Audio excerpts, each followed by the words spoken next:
Honorable Shri Raghav Chadha, I'm not allowing anyone else. I'm sorry. I'm not going into the merits of it. Please, Shri Raghav Chadha, no one else. No one else, Mani Dangi ji, no one else. No one else. Rule 110. Yes, please. Mani Shri sir, Raghav इस Chadha. Bill pay चर्चा के माध्यम से मैं इस देश के आम हवाई यात्री का दर्द आप सबके सामने रखना चाहूँगा। सर, वादा था कि हवाई चप्पल वालों को हवाई जहाज़ की सैर कराई जाएगी। आलम यह है सर कि बाटा कंपनी का जूता पहनने वाला भी आज हवाई जहाज़ की टिकट नहीं खरीद पा रहा है। Economy class is no more economical sir. मैं आज इस सदन में बहस पे आने से पहले अपने फ़ोन पर फ़्लाइट के रेट चेक कर रहा था सर। अगर कल मुझे दिल्ली से बम्बई जाना हो तो टिकट 14,000 रुपये की है, वन वे की सबसे सस्ती टिकट। दिल्ली से पटना जाना हो तो 12,000 रुपये की टिकट, दिल्ली से बेंगलोर जाना हो तो 16,000 रुपये की टिकट। और सर वो छोड़िए, संडे के दिन यानी कि परसों मैं अपने क्षेत्र पंजाब से दिल्ली आया, मोहाली एयरपोर्ट से चंडीगढ़ एयरपोर्ट से मैंने फ़्लाइट ली और दिल्ली पहुंचा। उस फ्लाइट की टिकट 14,500 रुपये की थी। हम सांसदों को तो फ्लाइट की रीइंबर्समेंट मिल जाती है सर, आप उस आम नागरिक का सोचिए जो इस स्काई रॉकेटिंग एयर प्राइसेस से जूझ रहा है। और एक और दिलचस्प चीज़ है, एक ही सेक्टर की एक ही दिन की सेम एयरलाइन जो अलग अलग समय पर उड़ती है उसके भी रेट अलग है। आपको सुबह 10 बजे दिल्ली से बंबई जाना, उस एयरलाइन से उस तारीख पे आपको एक रेट मिलता है। 2 बजे की दोपहर की टिकट लेते हैं उसी एयरलाइन पे, उसी दिन पे वो उससे दोगुनी हो जाती है। न जाने क्या लॉजिक है सर। हमें इस देश में एयर यात्रा को लग्जरी ट्रैवल नहीं बताना सर, आम ट्रैवल बनाना है जैसे कि ट्रेन का है। और सबसे बड़ी बात सर, इस देश में जहाज में उड़ना और जहाज में उड़ के अपनी मंजिल तक पहुंचना आज भी इस देश की बहुत बड़ी आबादी के लिए एक सपना है। अगर ट्रैवल की रफ्तार बढ़ेगी तभी इस देश की रफ्तार बढ़ेगी। सर, दूसरा दर्द जो इस देश का आम आदमी रोज उससे जूझ रहा है वो है ओवर क्राउडेड एयरपोर्ट्स। सर, आज हमारे देश के एयरपोर्ट्स बस अड्डे जैसे बन गए हैं। बस अड्डों से बदतर हालत, बदतर व्यवस्था देश के एयरपोर्ट्स पर है सर। सर, टर्मिनल 1 चले जाइए दिल्ली के, टर्मिनल 2 चले जाइए दिल्ली के, आप हालात देखिए। सिक्योरिटी लाइन से लेकर चेक इन लाइन तक लोग लाइनों में खड़े हैं और लाइनों में खड़े हैं और उसके बाद उनकी फ्लाइट भी इस चक्कर में मिस हो जाती है। एक मुसाफिर सही समय पर फ्लाइट नहीं पकड़ पा रहा क्योंकि वो बेचारा चेक इन और सिक्योरिटी लाइन में ही फंसा रहता है। इतने ओवर क्राउडेड एयरपोर्ट्स आज हमारे देश के बन चुके हैं। सर, आज यात्री का तीसरा दर्द, Honorable members, please let the honorable members speak. Please. Sir, बोलने दीजिए। No, honorable members, please, honorable members.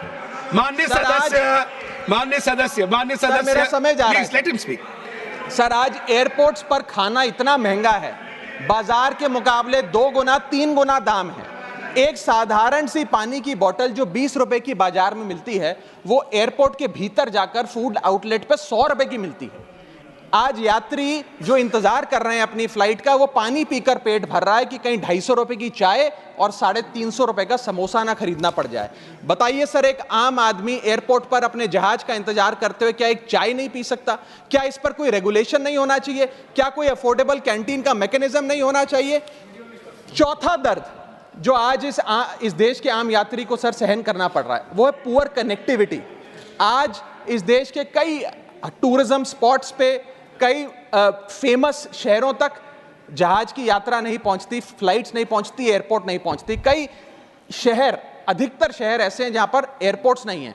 इंसान को जहाज लेकर, जहाज से उतरकर कई घंटों का बस का और गाड़ी का सफर तय कर अपनी मंजिल पे पहुंचना पड़ता है सर। सरकार ने कहा कि मालदीव्स मत जाओ, लक्षद्वीप जाओ छुट्टी मनाने। मैं आपको आज का रेट बता रहा हूं सर। अगर आज मुझे दिल्ली से मालदीव जाना हो तो 17,000 रुपए की फ्लाइट है, लेकिन दिल्ली से लक्षद्वीप जाना हो तो 25,000 रुपए की फ्लाइट है सर। तो बताइए हम मालदीव जाएं कि लक्षद्वीप जाएं? सर, चौथा दर्द जो आज पांचवा दर्द जो आज एक आम यात्री को महसूस करना पड़ रहा है वो है sir flight cancellation and delays. Sir, एक आम नागरिक अपनी मंजिल पे, अपनी डेस्टिनेशन पे पहुंचने के लिए, जल्द पहुंचने के लिए कभी कभार ट्रेन यात्रा या बस या गाड़ी की यात्रा नहीं करता, वो महंगी टिकट खरीदता है। महंगी टिकट खरीद के अपनी मंजिल पे समय पे पहुंचना चाहता है।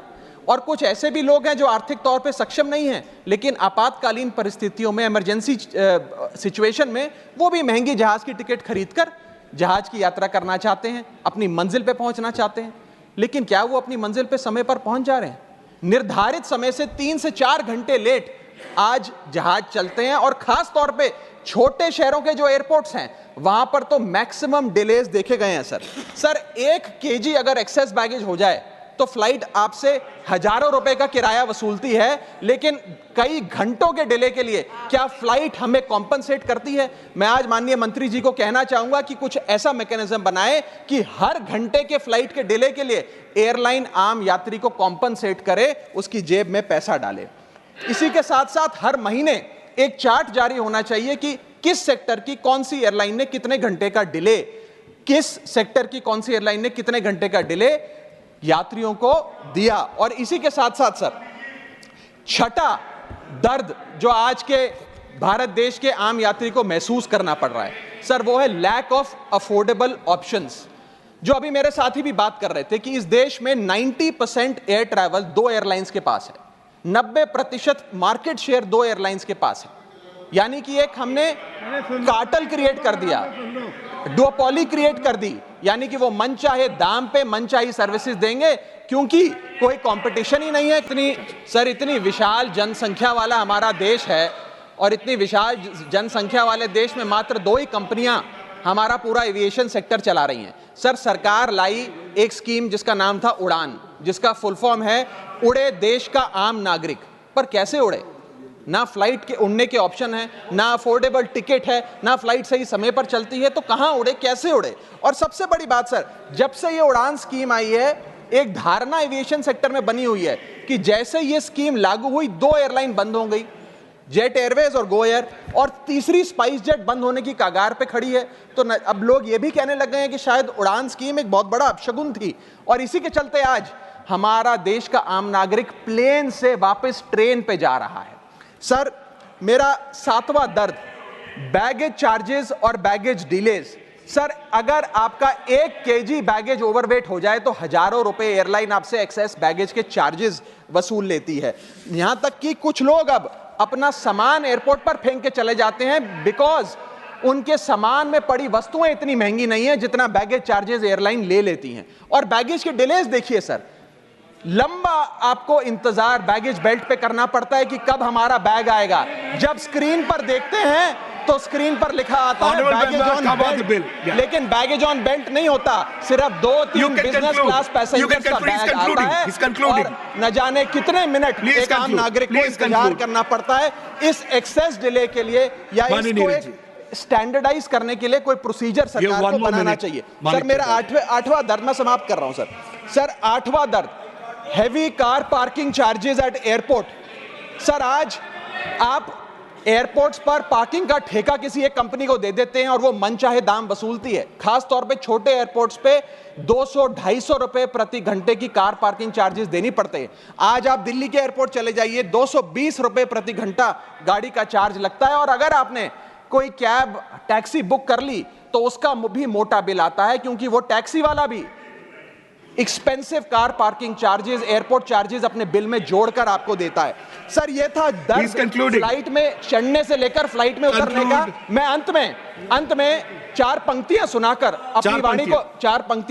अपनी वाणी को विराम दूंगा, और आज इस देश के आम नागरिक, आम यात्री का दर्द इन पंक्तियों में आप तक पहुंचाने की कोशिश करूंगा। कहीं है लंबी लाइनें, कहीं चेक इन से पहले काउंटर बंद, कहीं स्लो चल रहा है सर्वर, कहीं इंटरनेट है मंद। महंगी टिकट के बाद भी यात्रा की कोई गारंटी नहीं, आपका सामान चाहे टूटे चाहे फूटे कोई वारंटी नहीं। जो हाल है बस अड्डों का वही तस्वीर आती है एयरपोर्ट से। चाय हो या समोसा नहीं मिल रहा 500 रुपए के नोट से।